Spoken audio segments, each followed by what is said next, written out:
It's Monday, January 16th. I'm Geoff Schwartz. It's Geoff Schwartz smarring you alongside, as usual, for our reaction NFL weekend show. It's Gabe Goodwin. We will have prize picks back for the Super Bowl, everyone, so stay tuned for that. Gabe, how we doing, buddy? I have a dilemma right off the top. Here's my dilemma, okay? Okay. Well, first of all, my hair's my dilemma right now. But secondly is my wife's cousin, her husband, is a giant Bills fan. Like, stands at the TV. I showed you the picture yesterday, like right at the TV, huge Bills fan. As soon as the Bills won yesterday, they're playing the Chiefs on Sunday, he purchased a flight to go to Buffalo. He wants me to come to the game with him in Buffalo on Sunday night. Chiefs at Buffalo, final game of the weekend on Sunday night. Do I go to Buffalo? Do I make it happen? Do I make it work? I have to fly to Rochester and drive, I think, because the flights from Charlotte to Buffalo are all gone because half of Buffalo lives in Charlotte. Do I make it work, Gabe? Do I find a way to get to the game? Yeah, I think if Taylor Swift is going to go stay in a Holiday Inn in Buffalo, I think you need to go. I think it's your obligation. Flies day of the game. If she wants to take me on her plane, if she wants to stop by Charlotte and pick me up, I'm all for that. By the way, you know where you should stay, and maybe this is where Tay will stay. The casinos across the border there. I've had some wild nights over there on the Canada side. So I looked at like people were like, fly to Toronto, that's too far. But right over the border, the casinos are right there. I didn't bring my passport with me on this trip. Yeah, probably. I don't know. That's a different podcast talking about border control. But Geoff, let's talk, since you're getting at the Chiefs fandom. The Chiefs are going to go to Buffalo, and for some reason, at least on my timeline, last night's Eagles game was actually just a giant victory lap for Chiefs fans. All of you are having schadenfreude and dunking all over Nick Sirianni. You guys beat him in the Super Bowl. Why are you beating him up now? So what if he celebrated at one point? Why are you so upset with Nick Sirianni and leading the charge to get this guy fired? What's wrong with you people? Well, that immature reaction he had when they beat the Chiefs this year was very funny. It made no sense whatsoever. It was so immature. It was so childish for a head coach to do. If you don't recall, he went in the tunnel and yelled like, "Hey, Chiefs fans, screw you guys!" It's like, dude, you're a head coach. Like, what are you? You're not a frat boy. Like, have some like manners as a coach. Have some decorum. Like you're above this as a head coach. I go by the idea, Gabe, of sort of, like the examples you see. Like, is Bill Belichick, Andy Reid, Nick Saban, are they cussing out opposing fans as they walk off the field after they win a game where the Chiefs drop 3 touchdown passes? No. Those guys are all sitting on a dock somewhere. They're retired. It's a new generation. Now they are. The new generation of coaches, the ones that scream and yell at the fans.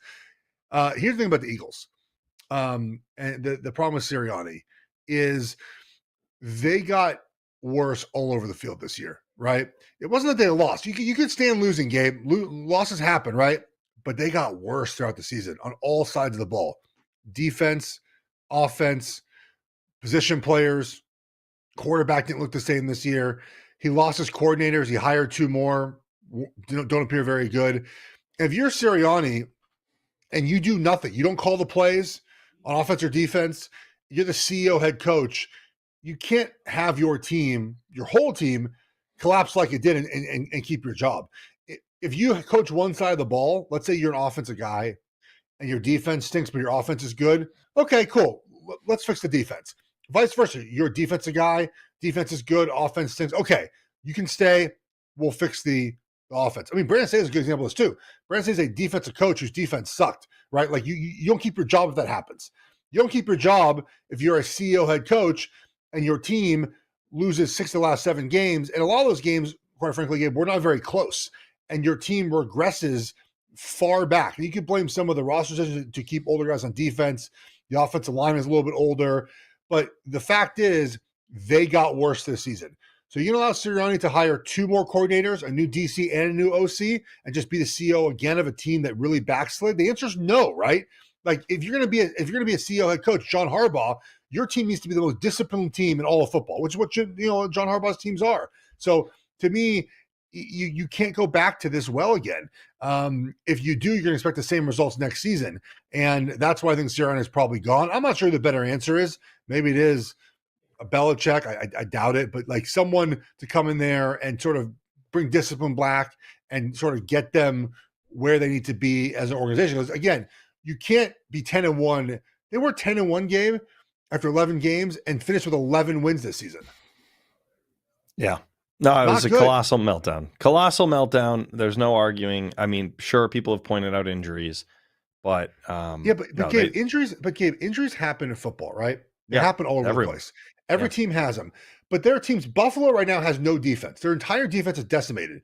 Is that an excuse? They make that excuse now. They're playing Pittsburgh, not playing Tampa Bay. Injuries happen all over the field. The best teams overcome it. The best teams don't, even with injuries, don't look like the Eagles have played. The Browns are down 2 tackles, 4-string quarterback. Yeah, they didn't have a perfect game against the Texans, but the previous 5 weeks showed life, played hard, finished plays. I mean, the defense against Tampa Bay, the missed tackles, buddy, I mean, that's embarrassing. It's like a lack of effort, right? I hate calling it effort, but they're not even trying to make the plays. They're falling down all over the place. It's not good. And that falls on a head coach, a CEO head coach. Again, if you're a play caller and your offense is good and your defense is bad, I'll give you more time, right? Just bring in a new DC. But he's the CEO guy. These are his coordinators he hired. And very clearly, Shane Steichen was sort of the mastermind behind that offense. He leaves Indianapolis. That team almost made the playoffs. And this team made the playoffs, but kind of slid further. Also, like, and maybe it's unfair to Jalen Hurts in this discussion, but, you know, is he a guy who is going to elevate the team when it's not perfect? Which it's hard to do. I mean, the best example is Mahomes with his offense right now, right? Not perfect, but still, you know, in the divisional round in Buffalo. I'm not saying Hurts is bad. I don't think that at all. But is he like a top 5 guy? Is he going to elevate above when you need him to do it most, when things are not right? When everything's great, and when AJ Brown is there and Devontae Smith, the offensive line, he's incredible. I think he's dealing with injuries this season, but is he the guy to really like push you over the edge when AJ Brown is out and your right guard is out and your team sort of is floundering? I don't know. Now, again, to be fair, the play calling this year was bad. They didn't have a plan. They didn't know what to do often against pressure. So it's not always his fault. But I think that's a discussion that people are going to have this offseason about Jalen Hurts. All right. Well, then let's go a couple more quickies on the Eagles. You sort of hinted at, well, maybe Belichick. I think people have said Harbaugh. I'm going to go ahead and just for fun say, what about Saban?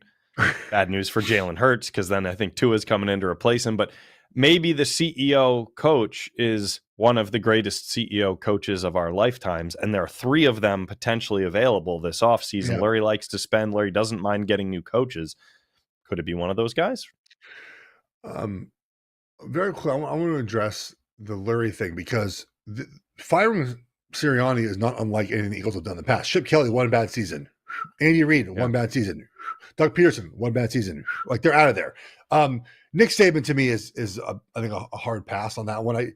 Gabe, you're in the industry of media. He's going to get a lot of money to be in College Game Day. I think that his coaching career has probably come to an end. I do not see him going back to the NFL. Like, what's the purpose of that? Just live at home and travel somewhere on a Friday and hang out with your friends and coaching fraternity and you know, do game day. Like, that feels like what Saban's going to do moving forward. No? Well, I mean, I don't really want to go down the whole road of who the talent on College Game Day will be. But if you replaced Coach Corso with Nick Saban, and then you lost the guy who kind of stole the show several weeks this year, who has made headlines for the last 2 weeks, that goes from like the most joyous party environment that we know in sports media to the most boring thing I've ever seen in my life. Yeah, I mean, look, as a Fox Sports employee, if you want to watch a Big New Kickoff instead, that's great for me. Fantastic. It's a good idea. Look, I'll just say this. College Game Day has been my favorite show for many, many years. I'm saying if you replace the most fun guy on the show with Nick Saban. I mean, who are you replacing Corso with? No, I mean, nobody. There's no one to replace Corso with. This is not going to happen. That's why they keep dragging him back out there. I mean, dude is he can barely make a 3-hour show, Gabe. And he's going to go back. They say he's coming back next season. Corso's fantastic. I tune in just to watch him put on the headgear. It's the best thing ever. The kids, your kids love it. My kids love it. They love it all. But I think Saban will be on game day. And then, you're the boy who got canceled by everyone, but still is on Disney-owned properties every day. He's going to be there too, probably, right? So, probably. So then, who's the Philly coach? We got to stop saying people are canceled. By the way, like it's lost all meaning whatsoever. What are we doing? Philly coach? Who knows? The NFL coaching cycle takes a long time because there is no rush, right? There's no rush to hire anyone because you don't have to. It's not college. There's no transfer portal. There's no recruiting. You can't even interview coaches in the divisional round until after this week, I think. So there's no. I mean, Harbaugh interviewed for the Chargers job, and he might not know for a month where he's going to go. So I don't know who the best answer is. There's 7 jobs open now. I want to say Eagles might be 8, Cowboys might be 9. There's probably not 9 good choices to be coaches. So no, I'd imagine that they'll find 9 coaches, but I don't know who the right one is in Philly. All right, so then let's talk about the other loss that we should expect. Jason Kelce, it seems like he's out, retiring. Yeah. I have a theory that maybe he's retiring, but then he'll pop back up in KC with his brother, maybe play guard or do something else. Also, Lane Johnson, a favorite to this show, might also, have his career winding down. He's gone through some stuff. So, beyond coach, don't the Eagles, their claim to fame is that sort of interior line? If that's all gone, what do they got? Yeah. So Jason Kelce, I do not see him going to Kansas City. I think he's done. Okay. All right. That's not. Maybe he's the coach. Well, has anyone ever stepped right off the field to become a head coach? Let's do that. No, but just like Nick Saban can sort of pick a job he wants. I mean, Jason Kelce's good. Every network's going to be like, buddy, come work for us. I think it would be great. How good would people that make these decisions, can you pitch an offensive line Manning cast for Kelce and maybe myself? This could be your big guy. He could be the one, quite literally, to clear a hole to finally have all you run through it.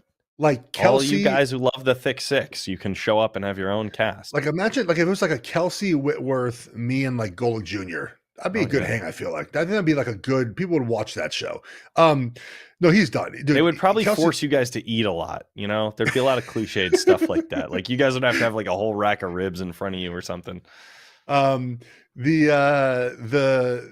Kelce's a remarkable man. When you picture an offensive lineman, not his stature, but the way he played, just the way that he played the game, his toughness. I mean, those tush pushes, there's a story that Laura Oakham shared, and it's pretty Kelce. And just if your kids are in the car, I'm going to use a cuss word here because that's what the story is. She said that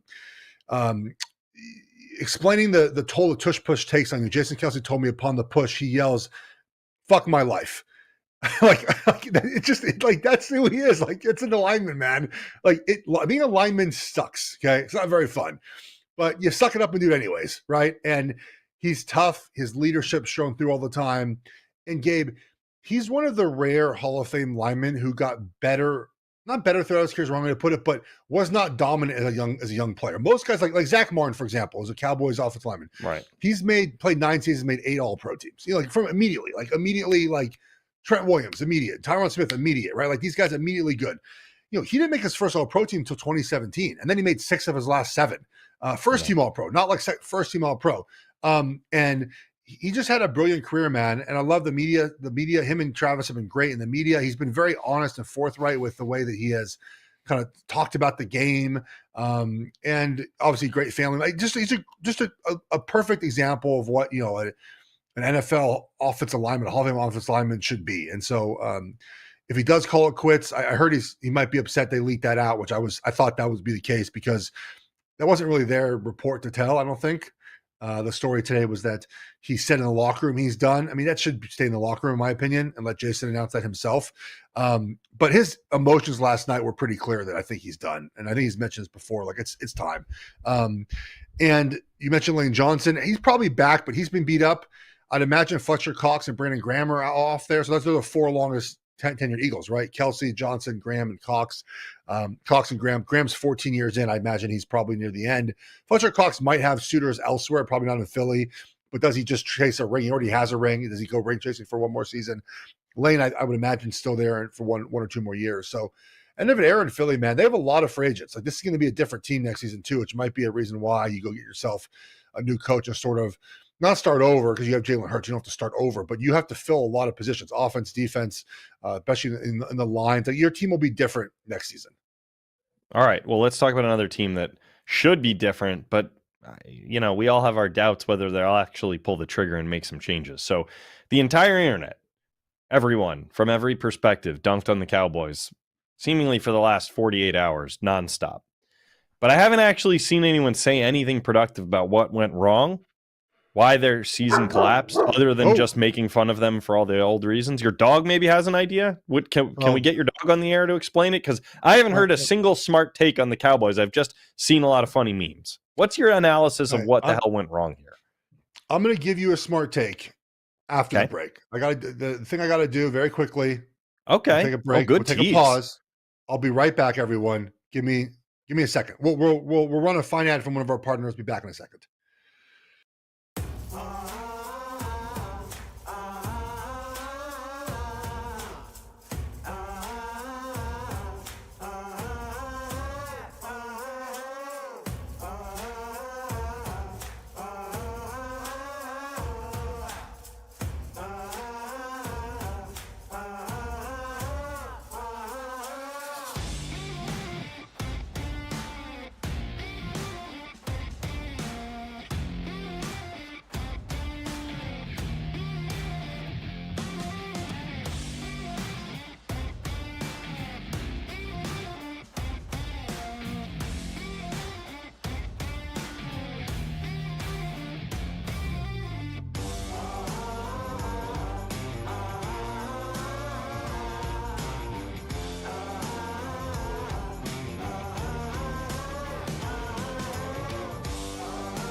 All right, we're back. The joys of working at home, Gabe. All right, the Dallas Cowboys. What went wrong is the organization. They're not buttoned up enough. Like they're unprepared in these moments, Gabe. They've been this way for years. And Jerry Jones is not firing himself, but for some reason their organization keeps having these moments where they look unprepared in these playoff spotlights, right? Specifically to this team. I just don't know if McCarthy is like that guy in these moments to have his team ready. He looked on the sidelines like shell-shocked that this would happen to him. What I mentioned about Jalen Hurts, I think is worthwhile with Dak Prescott. Is he an elevator of the team? Like when the moment is going wrong in a playoff game, is Dak Prescott the guy, Gabe, who's like, put on my shoulders, I'm winning the football game. No, he hasn't shown that yet, right? He's good, but he's that elevator, right? And they sort of have all these sort of issues all intertwined together that I think gets them to a point where they're not winning these playoff games.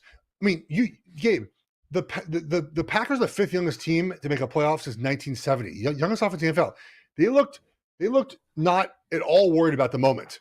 And the Cowboys at home, 2 seed, just looked like stunned the entire game that the Packers came out and kicked their butts. And that, I think, is just an organizational failure year after year. It's organizational. And again, Jerry Jones not being fired. I don't know what the answer is, Gabe, but at some point you got to look at the organization and think, why does this keep happening to us? Yeah, well, I mean, I don't know what you can look at other. It's a singular guy who's been the owner since he created all the good times, and he's been riding off of his own success for years. I mean, they've 100x'd the value of the organization. They do make the playoffs. They do sell out constantly. You know, they do create superstars who become broadcasting legends. Like they're checking every single box except rings. So it's hard to even call it a failure. It's just that it's so easy to make fun of them. You know, they're such an easy target. I guess in any other city with any other logo, would we even care? Like, aren't they just a lot of teams? Yeah, there are a lot of teams. There are a lot of teams that are sort of stuck in the middle of the NFL and they don't have. I hate to make it so simple as like quarterback, right, Gabe? But that's what it comes down to, right? Is your quarterback in again?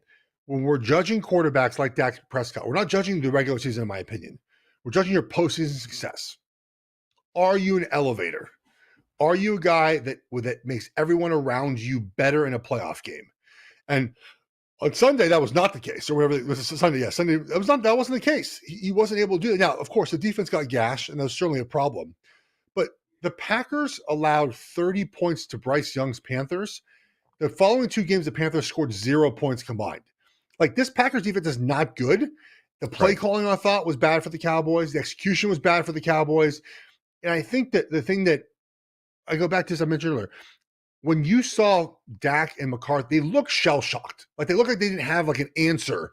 They didn't look like they were sort of ready to punch back in a way that you see, like, when you see a Patrick Mahomes, okay, comparing everyone to Patrick Mahomes is not fair, but, you know, like, when they're losing, he's like, come on, let's go. And Brady's like, come on, guys. Like you didn't see that. Just kind of like they were just dead. And that, to me, is a problem. Well, the Packers were, man. The Packers, dude, Jordan, I come out this weekend, think about this if you're the Packers or a Texans fan. Like, you come out this weekend, and yeah, you won your games. Great. You're not winning the Super Bowl this year. But you came out of those games being like, yep, we got our quarterback. Do Cowboys fans feel that way still today? Like, he's the guy that's leading to a Super Bowl? I feel like Texans fans and Packers fans would believe, and I think it's rightful to believe, in the next couple of years, now Jordan Love's going to be more expensive than CJ Stroud is. Let's put together better players, right? The Packers need some better players, but they're young, so they're going to get better. Texans, let's add some more defensive pieces, a couple more wide receivers, some offensive, like, you know, they build your team around Stroud. And within 2 years, it would not surprise me if Houston was competing for the AFC Championship. It would not surprise me next season if the Green Bay Packers, look at the rest of the NFC, they're not up at the top of the NFC. The Cowboys might be there again next season. They're a good football team, but there's no faith whatsoever they're going to win a playoff game or get to a Super Bowl. They haven't been to an NFC Championship game since 1995. 95. So to expect them to win next season would be lunacy. And I don't expect them to win next. They'll win 10 or 11 games or 12 games. They're going to do those things because they have enough talent. But to expect them at all to win playoff games and have impact in the postseason, no chance. Well, what do you make then of Dak sort of tying himself to McCarthy? You know, he was trying to be a good guy, and he basically said, if McCarthy's on the hot seat, I should be as well. And everyone was like, yeah, no shit, man. Sorry for the curse, but like, okay, you're on the hot seat too. Like, why would they think that each other can, you know, anyone wants to protect one to help the other? Like, both of them are out as far as like a lot of fans are concerned, right? Who'd you say again? You cut off. Dak said, if McCarthy's on the hot seat, so am I. Yeah, no, it was very honest of him to say that. And he's true. I mean, it's true, right? Like, it is. I don't know if I would like my quarterback to admit that out loud, Gabe, but certainly it's true that he's in the hot seat. the quarterback decisions are so interesting to me. Like, I can make an argument that you should draft a quarterback almost every year till you find yourself a Patrick Mahomes, Josh Allen, Herbert, Lamar, like one of these top 7 guys. Yep. Like what the Cowboys just said, you know what, Dak, thank you for your 3 years. We're now going to draft a quarterback to replace you every single season. Yeah, you might have some growing pains, Gabe, but you have a future where you can win a Super Bowl. Dak's not that guy. I mean, imagine if you again, like just every year we draft a quarterback till we find our Joe Burrow. Because now the Cowboys are run back with Dak next year. Same thing's going to happen. Another wasted season, not winning Super Bowl next year. They're just not. So I've always thought about that. Like if we're going to, if a team's ever, Arizona sort of did that when they did the Rosen Kyler Murray thing, but is a winning team ever going to do that? Be like, you know what? The Dolphins, you know what? Tua, you're good. I think they should pay Tua, but I mean, Tua, like you're good, but is it worth trading up for a quarterback in this draft? It's fascinating to think about.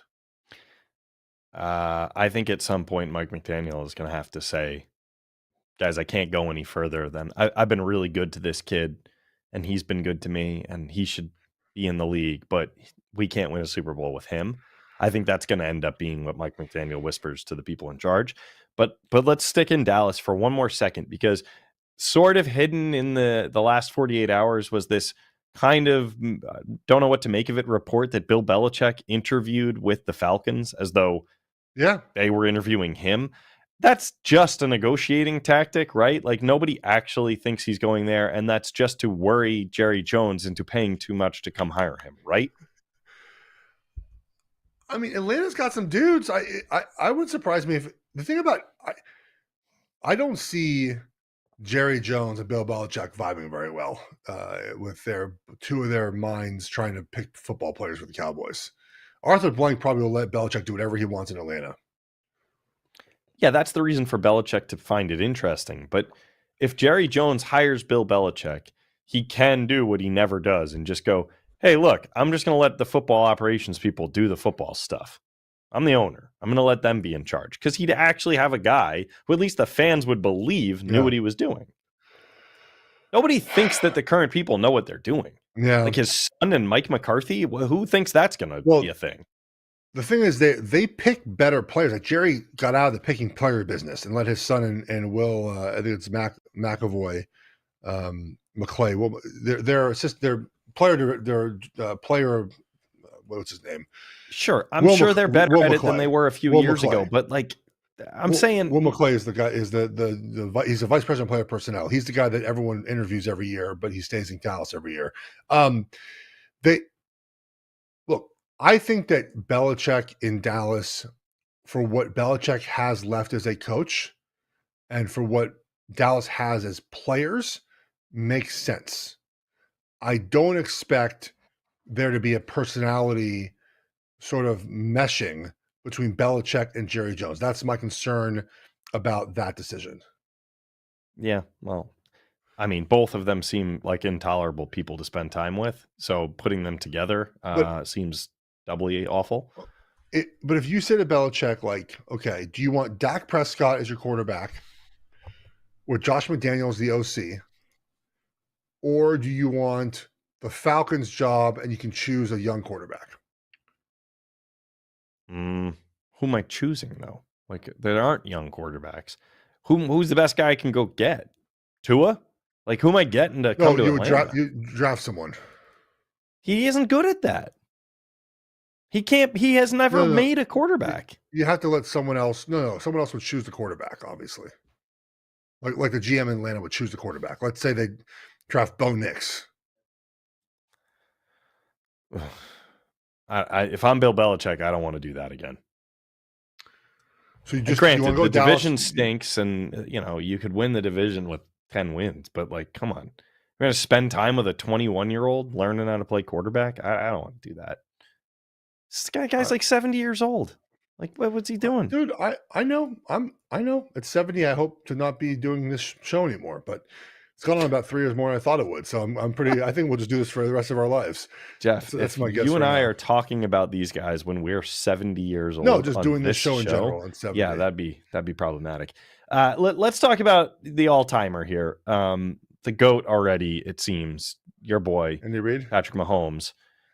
So it was just like 3 weeks ago that they were big time in danger. They were sloppy on both sides of the ball. We were not believing in their receivers. Their defense was stumbling. Pat didn't look great, blah, blah, blah. And now they're the best team left in the playoffs, and they're going to Buffalo, and they're probably not that scared, but should they be? should the Chiefs be scared or should the Bills be scared? The Chiefs. I'm asking. Like the Chiefs all of a sudden are like, all right, the Chiefs, they're the best team left. I mean, they're underdogs this weekend. I don't know if they're the best team left. That doesn't mean crap. That's I think that people actually don't think the Chiefs are going to win this game. I think people are sleeping a little bit on the Chiefs in this game. Oh, Buffalo is the biggest right now, like homer team of anyone who doesn't have anyone to root for. Buffalo and Detroit, right? Like a Buffalo Detroit Super Bowl would maybe break fandom records and break TV records if it ends up happening. The Chiefs' issue is the same as it's been all season. Are they going to catch the football in this game? Like, are they going to go to Buffalo and catch the football? It's Patrick Mahomes' first road playoff game in 15 playoff games. It's just wow. That includes three neutral site Super Bowls, even though one obviously was against Tampa in Tampa, but it was a COVID year, so the stadium was like half full. That's gonna be fun, man. Chiefs defense is really, really good. The Bills defense is really beat up right now. I think it comes down to if the Chiefs can handle the noise and if they can catch the football. Weather, I believe, is nice for the game. It's cold, but nice. I mean, that's all you can ask for. And then I might be in the stands too. I got to order. So I'm going to I have enough cold weather gear. That's not my problem. I need to order like a Chiefs beanie though, because I'm wearing a big black Carhartt jacket. So I'm not going to wear like a Chiefs shirt over it. That's kind of goofy. So I got to order like a Chiefs beanie immediately. I feel like it's maybe low in 19 on Sunday. That's not bad. I feel like should I go? I feel like I should go. You should 100% go. I don't know why you would skip that. Well, I got to work from Buffalo in the morning, which is not a big deal, but I'm a fly to Rochester, drive an hour into Buffalo. It's my holdup is like getting to the stadium. It's like, how do I get it? Do I drive there? Do I carpool there? Do I ask for a parking pass from someone? Snowshoe there. I could do that. Like, there's not, snow Thursday, Friday, Saturday. Whew. Landing in the snow is not, it's not that much snow. I'm not the best snow driver, buddy, believe it or not. Yeah, well, I guess growing up out here, you wouldn't be too used to that. Yeah. It'd be a fun game though, man. I mean, the Chiefs obviously would crush the souls of the Bills if they win this game. So Buffalo opened for 2.5. Right? That's stake in the heart, dead forever. If Buffalo loses this game at home this year after this winning streak, if Patrick Mahomes comes in and slays them, it's over. Especially with the way the Chiefs have played this season. Yeah, absolutely. Correct. Yeah. Yeah. No, as a favorite at home. I have futures on both the Chiefs and Buffalo to win the AFC. So I'll make some money in this one. Hopefully.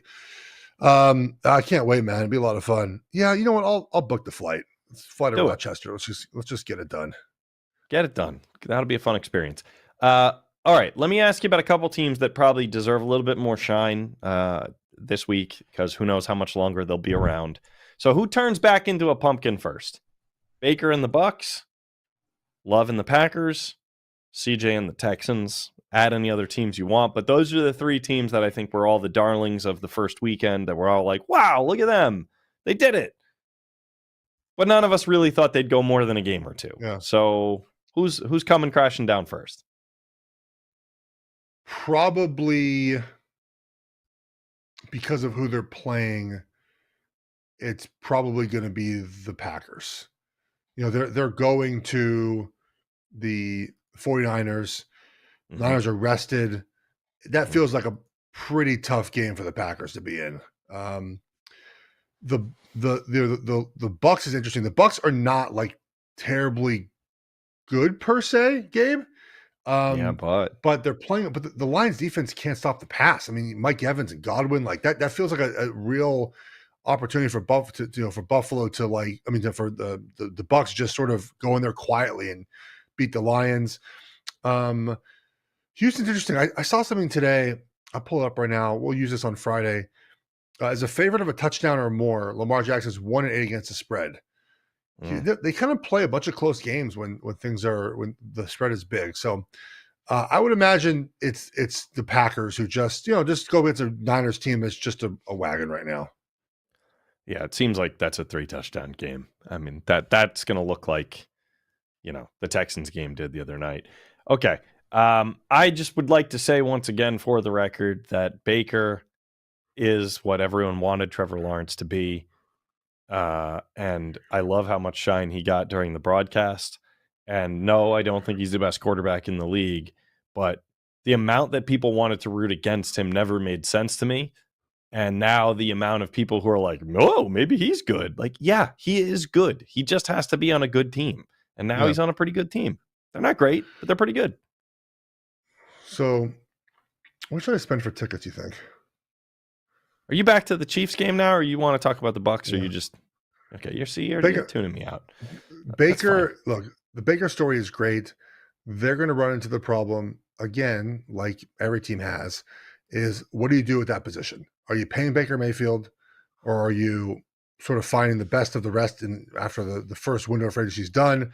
Are you drafting a quarterback? Because Baker Mayfield's not winning a Super Bowl. Great story. Look, don't get me wrong. I didn't think he'd play this well in Buffalo in Tampa Bay, but he's not the quarterback of the future. So what do you give him props for what he's done to get him there? But what do you do now, Gabe? If you're the Bucs, like Tampa Bay is, I've been this before, sort of the worst spot to be in, where you really aren't winning a Super Bowl, but you're obviously not bad enough to draft in the top 5. So what do you do if you're Tampa? You just stick around and be this middling. Same with the Steelers, by the way. This like middling team. You win the division one year, you make a wild card another year, and you just stay 9-8 every year. Yeah, because you know what? This is what drives me crazy as a guy who grew up as a Jets fan. That's what like being a normal football fan with a pretty good team is like. You hope to be better than 500. You hope to make the playoffs. You hope you get lucky in the playoffs and you make it to a Super Bowl.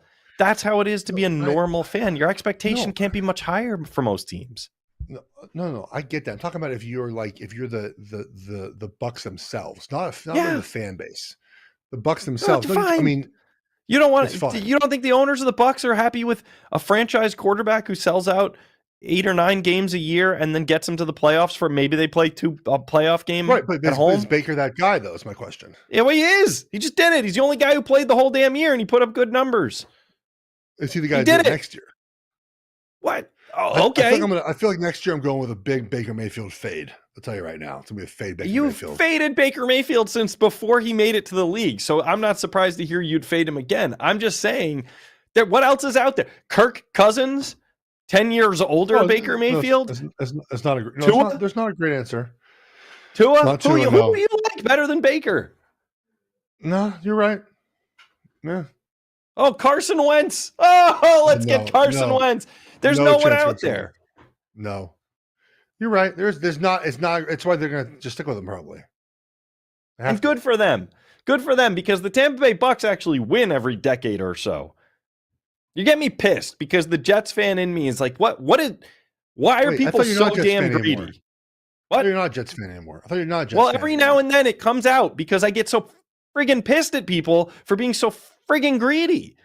Like, how are the Packers fans this blessed? I know, right? Three good quarterbacks in a row. It never happens. I counted it up. I think they've had 4 losing seasons in 30 years. Yeah. It's insane. The Jets have had 4 winning seasons in 30 years. Maybe. No. They all happened in a row. Yeah.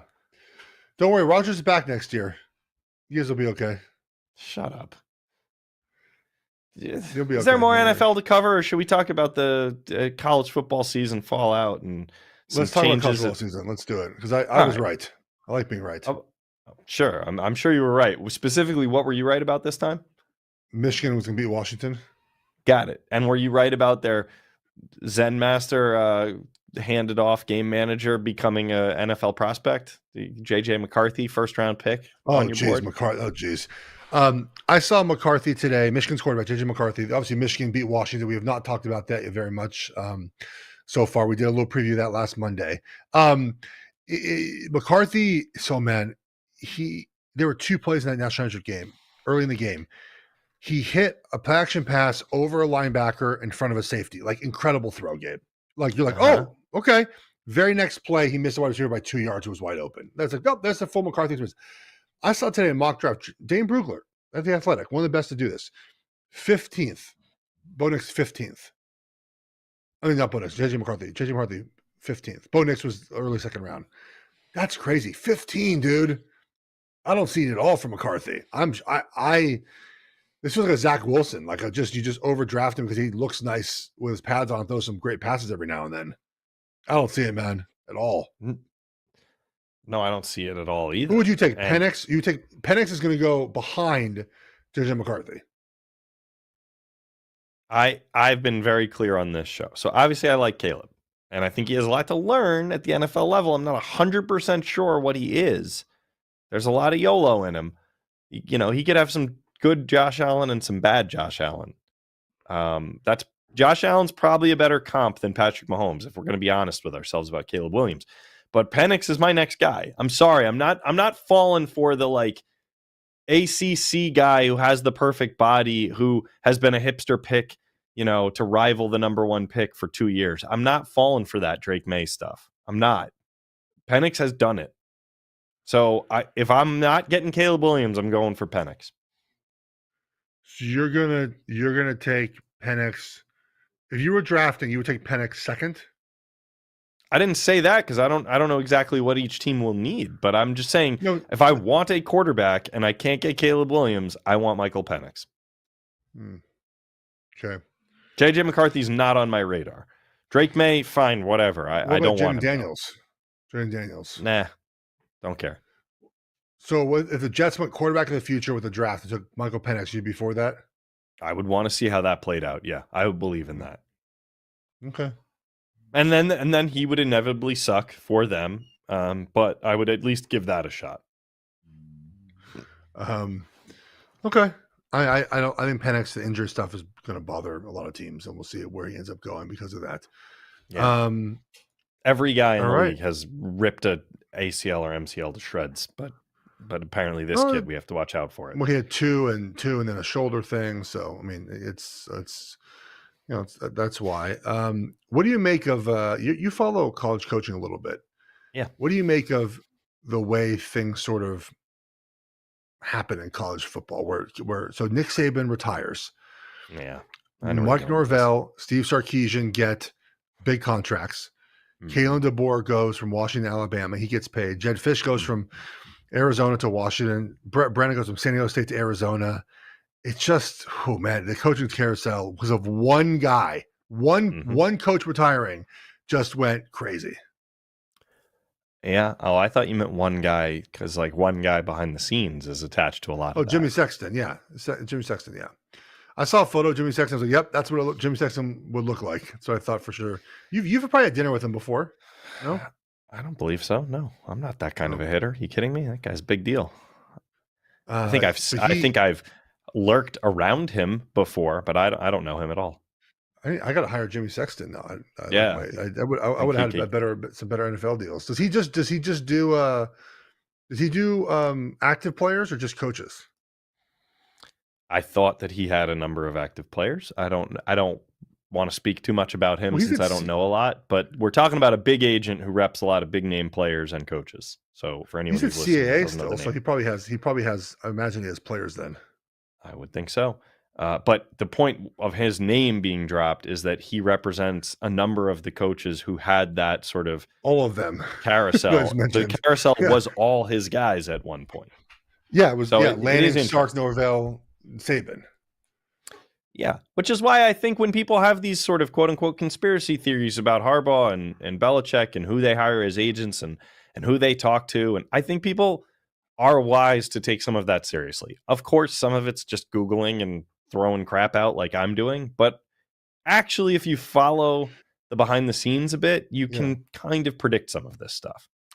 I will just say that I think it's very apparent that everyone knew Nick Saban was retiring weeks ago. Because the no's came very fast for the Alabama job, right? Like not the no's, but the no, not interested. And then Washington's athletic director today said they knew about Thanksgiving. Kalen DeBoer wasn't signing his contract. his new contract they gave him, and that he was on the look for something else.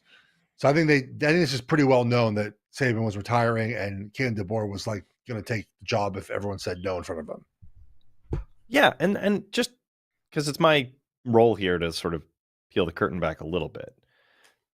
There's also just people can talk on background. It isn't always like a big conspiracy. Like people just know each other in the industry and know things, and they don't report them out on air as fact, but they know them. So for instance, you got, I don't know, 50 cameras in the stadium last night, the end of the Eagles game, right? Lot of stuff going on, a lot of angles to discuss, a lot of cameras to aim at people and have Troy and Joe talk about.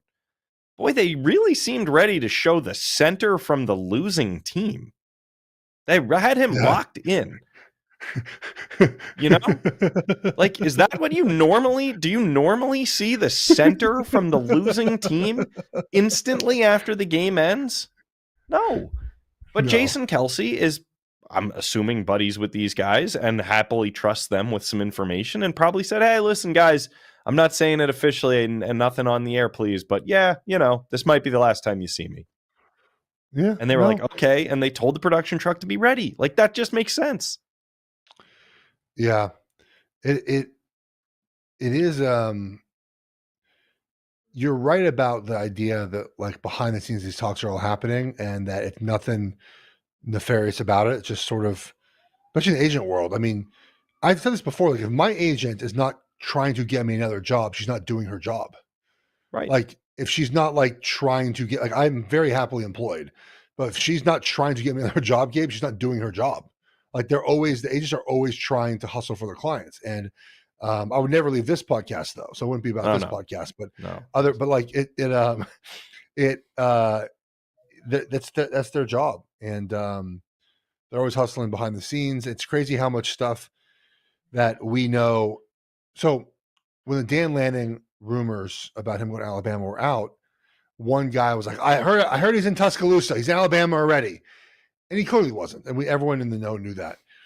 But Gabe, like I don't understand. I guess maybe this is a lower level, he's a news reporter in Eugene TV station. So it's not like he's a national guy, but reporting, what's the best way to put it? Like reporting rumors that you hear in sports media without really any sourcing is anyone can do it. Like I hear stuff, you hear stuff, but there's no point in breaking any of it unless you're like, that's your job to do that. And then you have more sources. I mean, I hear stuff all the time. I know exactly how the Dan Lanning Alabama thing went down. I'm not sharing any of that. I don't like, what's the point of sharing any of that, Gabe? How stuff goes down behind the scenes. What's the point of sharing all that stuff? But yet people, man, this in the coaching searches and other stuff, they make themselves look silly by just leaking things that they don't know what they're talking about. Yeah. Well, it's a dangerous business out there if you take the wrong information and you put it on the air. So better to just let it play out and react afterwards. Can I ask you one more thing as we say goodbye? Yeah. I don't know how to say the guy's last name. The fullback in San Fran, Juice. Kyle Juszczyk. Juszczyk. Okay, thank you, Juszczyk. His wife won the whole weekend, right? Can anyone do better than her? Dude, I love that story. So for those who missed it, his wife designs clothes. Like she makes her own, basically, outfit for every Niners game. She designs it herself. She creates it herself. I've seen her on Instagram before. And so she's been sort of now this season, some NFL wives have been hitting her up to make unique pieces for them. And she did a something for Simone Biles, whose husband plays for the Packers. And then on Sunday, she made a jacket for Taylor Swift and Brittany Mahomes, Patrick's wife. And like, they're legit, like great looking jackets, Gabe. Like she did a fantastic job. And then she made one for, is it Taylor Lautner? Is that how you say his name? The actor who's a Twilight Lions guy? fan. Yeah. She made him a jacket he's a Lions fan. And she made him a jacket. It was given to him on the field, the Lions game. It's just cool. I like seeing, NFL spouses have a career essentially. I don't know what other way to put it, but like it's creative too. I wonder how long before NFL lawyers step in, but that's another conversation. Well, she's not using the NFL logo though. So I don't think she's she in is. their IP when you start tearing up the official jerseys and making them into something else and selling them. What they should do, if they're smart, is freaking hire her to make clothes for them or design clothes for them. No kidding. Like that's what the answer is. The answer is not like, hey, you're stealing your IP to make clothes with. It's let's partner with you and you have your own line at NFL.com. Like that's the right answer, not to dissuade her from doing it anymore. It'd be a great story. Well, be love is the message to her, and I think it's time for us to end. We've hit the hour. You heard my alarm go off. I'm supposed to go. I have one more thing for you. Oh, please. How was coffee with Dan Rubenstein? Was it enjoyable? Dan's the best. He told me he was meeting you guys. I'm going to see your fellow Duck in 30 minutes. That's why. Oh, you can see Dan today. Nice. Okay. Well, I'll let you go. Car and go see your Duck friend. Dan Rubenstein's fantastic, solid verbal. Go listen to his college football, longest running podcast in college football. It's 2008, I believe, 2007. Had a podcast, longest running one. Dan's fantastic. Go listen to solid verbal. It's a little cross promotion. All right, everyone. We'll talk to you on Friday. I think we did pretty well on our wagers. I think Matt and I both hit our top wagers for the week.